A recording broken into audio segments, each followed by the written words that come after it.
Bonjour à toutes et à tous, bienvenue sur ce dernier épisode du briefing de l'Embrunman 2024 et après, bien sûr, puisque vous pouvez vous en servir pour les autres éditions. Petit souci technique, donc du coup j'ai pas pu libérer la vidéo avant.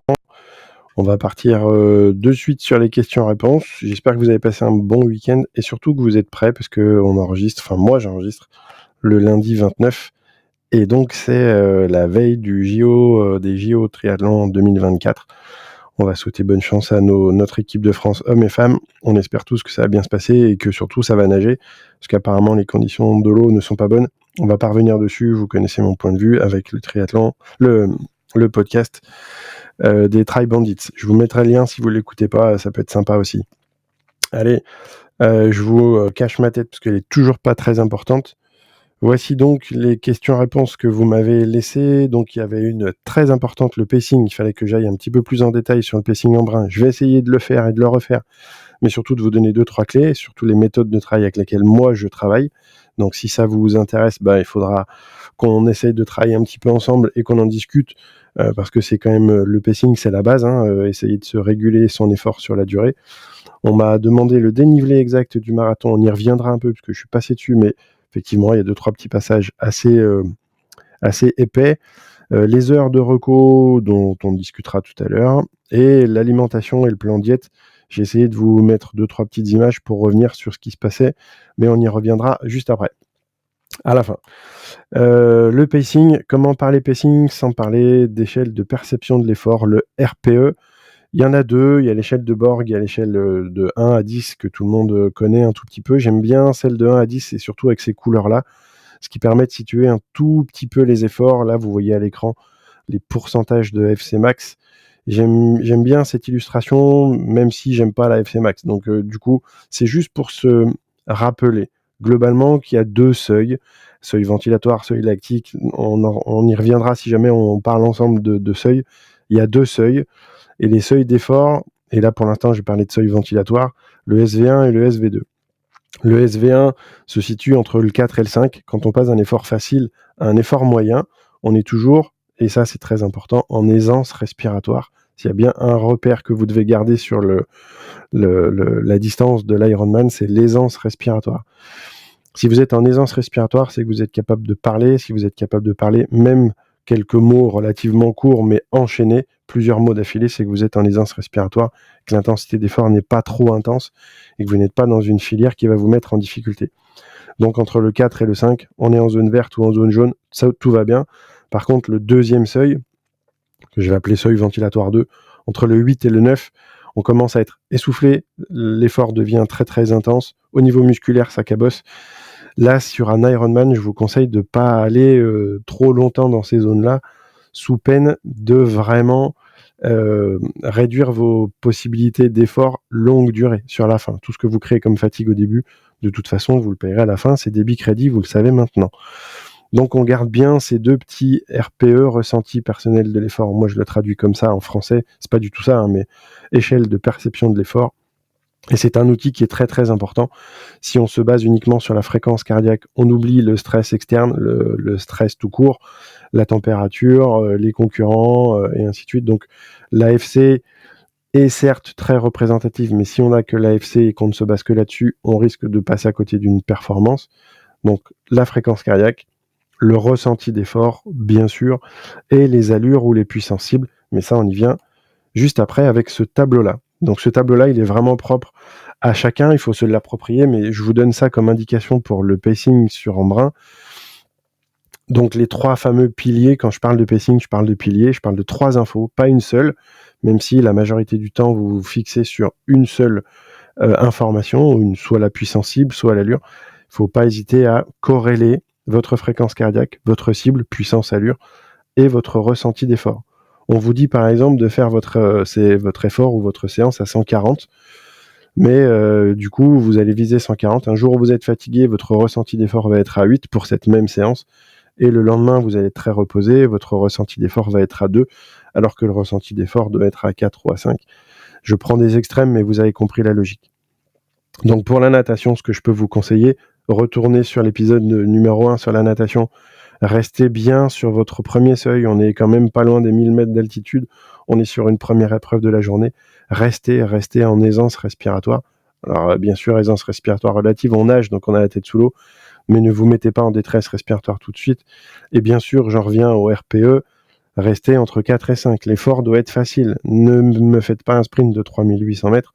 Globalement, sinon, vous arrêtez la natation, vous vous posez sur la chaise et vous attendez que tout le monde parte, vous sortez votre vélo, parce que la course est terminée. Ce n'est pas un sprint, c'est l'objectif sur un Ironman et encore plus sur un Brun, ce n'est pas d'aller vite, c'est d'essayer de rendre les choses le plus facile possible.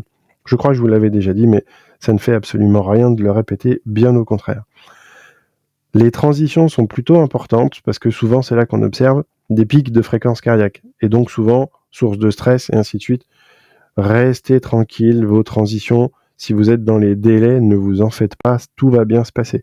Donc ne vous mettez pas la rate au courbouillon, même si vous êtes sur de la performance, la recherche de performance, ne pas confondre vitesse et précipitation, c'est très important. Ensuite, sur le RPE global du vélo, puisqu'on passe au vélo, on reste entre 4 et 5, sauf sur quelques points clés. Bien sûr, sur la première boucle et la première bosse, on est obligé de pousser, puisqu'il y a quand même des gros pourcentages. Donc on peut monter jusqu'à 7, voire 8. Par contre, restez relativement en contrôle. Il faut toujours que vous puissiez accélérer, parce que ce n'est que le début sur la première boucle. Les gorges du Guil sont un très très gros morceau. Restez en pédalage facile. Votre ressenti d'effort est dépendant de votre cadence automatique, celle que vous avez travaillée tout le temps. Ne cherchez pas à être en survélocité ou en sous-vélocité.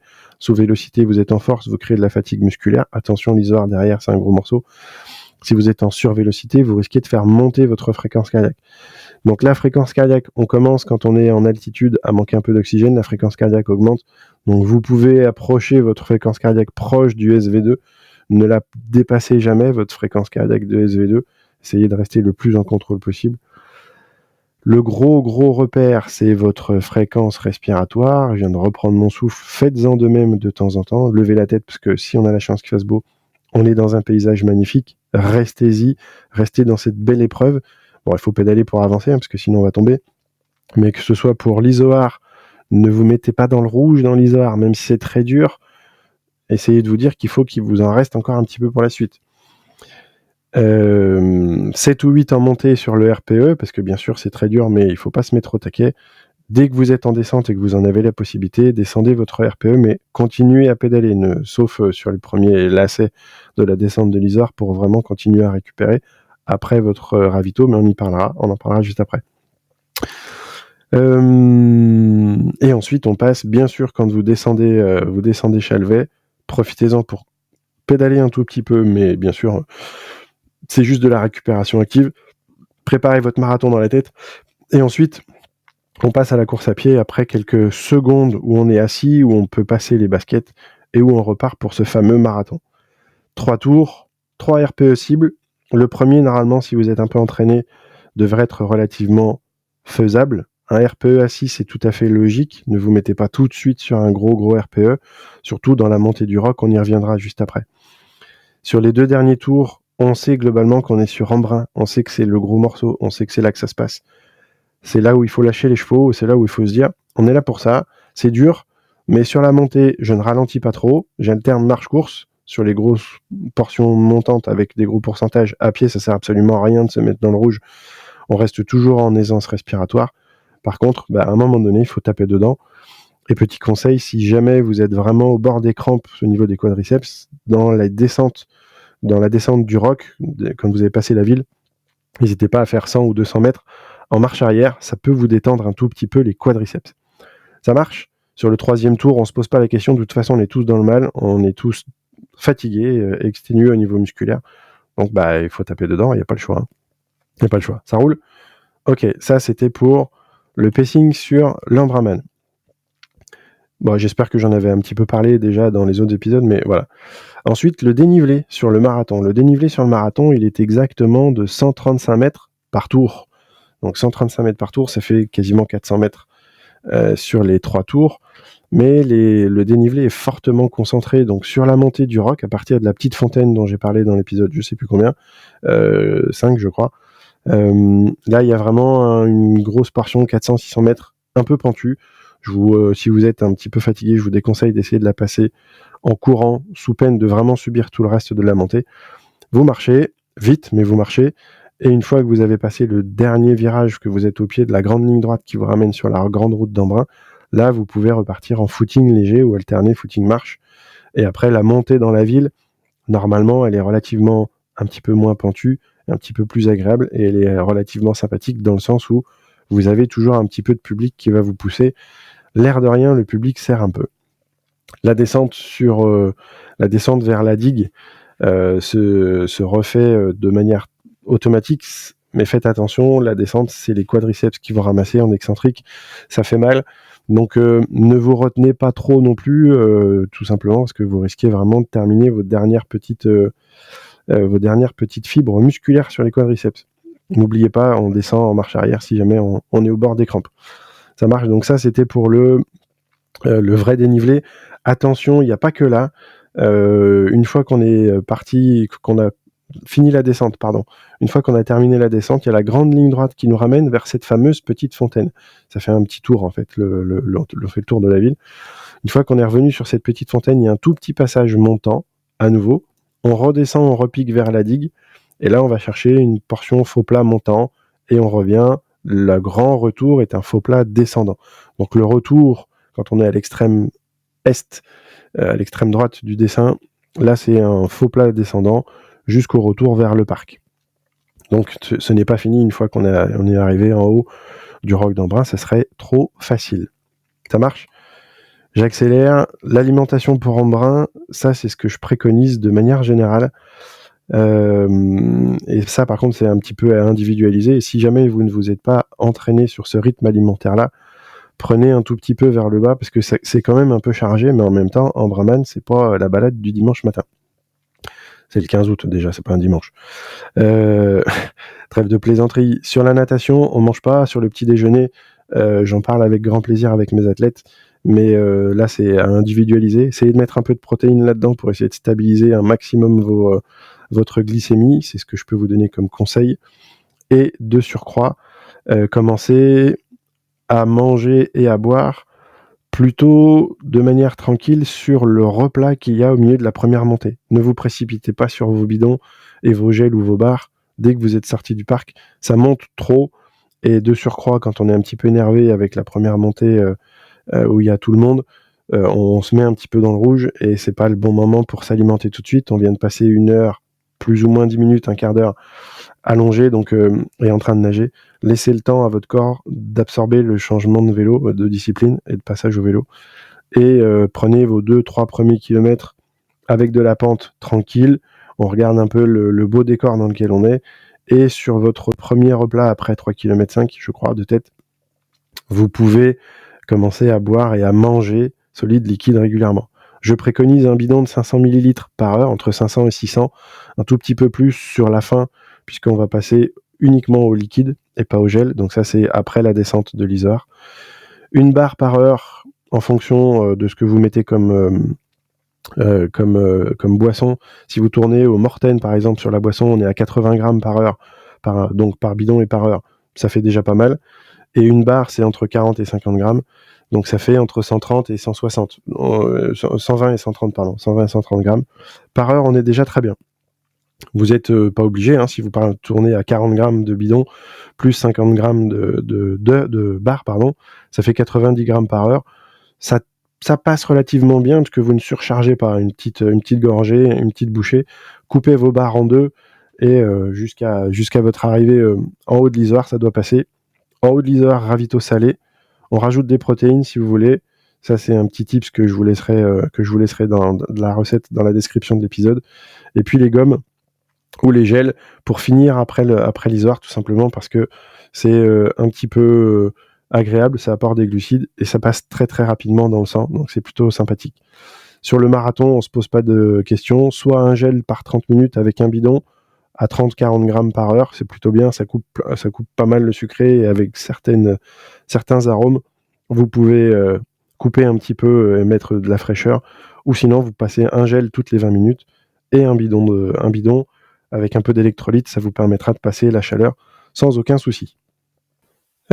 Et pour terminer, je sais que ça fait beaucoup de gel et que ça fait beaucoup de choses à manger, mais globalement, pas de calories, pas de puissance, pas de vitesse, hein. Donc si on veut avancer, on a besoin de calories et il faut de toute façon faire le plein puisqu'on passe son temps à vider le réservoir, donc il faut le remplir. Ça demande un tout petit peu d'habitude. Ce genre de choses-là n'est pas à prendre à la lettre si jamais vous ne vous êtes pas habitué à ce rythme-là. Donc il vous reste quelques jours pour le faire.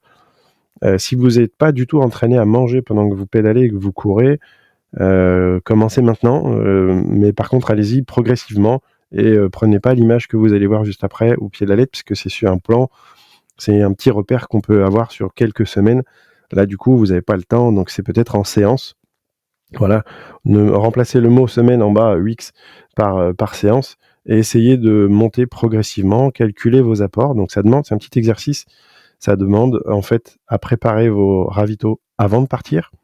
Sur la première heure, de manière générale, on ne mange pas, puisque soit on en sort d'un repas, soit on a préparé quelque chose et on laisse le corps s'habituer à l'effort. Par contre, aussitôt la première heure, on commence à manger et on commence à boire au rythme que vous avez décidé, donc 60, 70, 80, 90 grammes par heure. Petit tips, hein, comme ça, sur une boisson habituelle, c'est normalement 40 grammes par bidon de 500 millilitres, et un gel, c'est 25 grammes de glucides. Donc si vous prenez un bidon, un gel par heure, vous êtes à 65 grammes. C'est très simple, c'est absolument pas chargé, mais c'est le strict minimum. On sait aujourd'hui que sur un sport d'endurance, l'optimal, c'est entre 80 et 100 grammes par heure. Mais par contre, 80-100 grammes par heure, si vous le faites 2 ou 3 heures, ça va passer sans trop de soucis. Il vous suffit simplement de prendre 2 gels en plus de votre bidon. Ça ne va pas surcharger votre estomac. Mais si vous faites une prochaine sortie longue, ce que je vous conseille de faire là, jeudi, on sera le jeudi 1er. Le jeudi 1er août, si la météo nous permet de le faire, je vous conseille, on est à J-15 en plus, de faire un métrique Ironman, 120 km vélo, 112, mais on va grandir à 120, avec beaucoup de dénivelé bien sûr, mais 120, ça doit faire à peu près 2004 de dénivelé, et 26 km à pied, c'est en métrique, c'est en miles. Le miles, c'est 112 miles et 26 miles, c'est les distances de l'Ironman, 180 et 42 en kilomètres. Donc je vous conseille de faire votre dernière sortie, 120 km et 26 km, et peut-être de préparer quelque chose qui ressemblera à ça, parce que sur la durée de l'effort, vous allez avoir de quoi avoir besoin de manger, et donc du coup, si vous le faites là, globalement, si la séance passe et si le rythme alimentaire passe, tant mieux. Si vous avez des problèmes digestifs, j'en suis désolé, mais n'hésitez pas à revoir un petit peu la baisse. Si vous visez 80 grammes par heure, normalement, vous êtes relativement serein, ça passe bien. Si vos produits sont bons, c'est pour ça que je vous conseille nettement Morten, qui passe très très bien, qui surcharge pas, que ce soit les bars ou les gels, et bien sûr les boissons, ou Précision Hydration. Et Précision Hydration, petit tips, si vous passez votre commande sur le site Précision, pas sur le site précision.fr, mais Précision Hydration, et que vous essayez le code TRIBANDITS, TRIBANDITS, vous aurez 15% sur votre première commande. Ils sont très rapides, en 3-4 jours c'est chez vous, et vous pouvez à la fois sur les boissons, sur les électrolytes, sur le sodium, et sur les gommes, vous pouvez y aller, ça passe tout très bien, c'est délicieux, et c'est un apport calorique très très précis et très très agréable. Donc ça, c'est vraiment, ne vous lancez pas sur un brin en vous disant je vais le passer au talent et sans manger, sans boire. On sait que c'est une stratégie à la Wagbar, ça marche pas, on sait que ça va exploser, on sait pas quand. Ça roule. Eh ben écoutez, voilà, un gros épisode pour le dernier, mais c'était plutôt utile. En conclusion, ce que je vais faire, c'est que je vais vous laisser plusieurs liens, je vais vous laisser mon site internet, je vais vous laisser des choses comme ça. Si cette série-là vous a plu et que vous voulez d'autres choses, n'hésitez pas à laisser un message sur ma boîte mail, sur mon site internet. Vous me dites ce que vous en avez pensé. Si vous avez envie qu'on travaille ensemble un jour, ça sera avec grand plaisir. Et si vous avez envie qu'on se rencontre, donc les horaires, c'est dimanche 11 août à 8h30 pour 1h30, 2h de vélo. On fera la première boucle et on enchaînera avec Chalvet. Mais ça sera tout tranquille, hein, c'est vraiment, il n'y a pas de course du tout. Et le lundi 12, on sera la boucle de l'Ambraman, on ira monter jusqu'en ville le matin à 9h, mais on fera pas l'aller-retour jusqu'au bout de la digue. Donc ça fera une petite dizaine de kilomètres avec un peu de dénivelé, mais sans forcer, sans allure. Ça sera juste le dernier footing du condamné. Se rencontrer, je crois qu'il y a Lionel et je sais plus qui déjà qui sera présent. Ça sera avec grand plaisir qu'on fera ça, et puis qu'on pourra mettre en commun nos dossards et nos plannings. N'oubliez pas, hein, sur le numéro 1, c'est normalement lundi, on va chercher le dossard, et de préférence, on n'y reste pas longtemps pour pas rester debout, et pas fracasser les jambes avant. Ok, bonne dernière ligne droite à tout le monde. Je vous attends si vous avez des questions encore, et si vous voulez me contacter, vous aurez mon contact dans la vidéo. À très bientôt, ciao ciao, et bonne course bien sûr.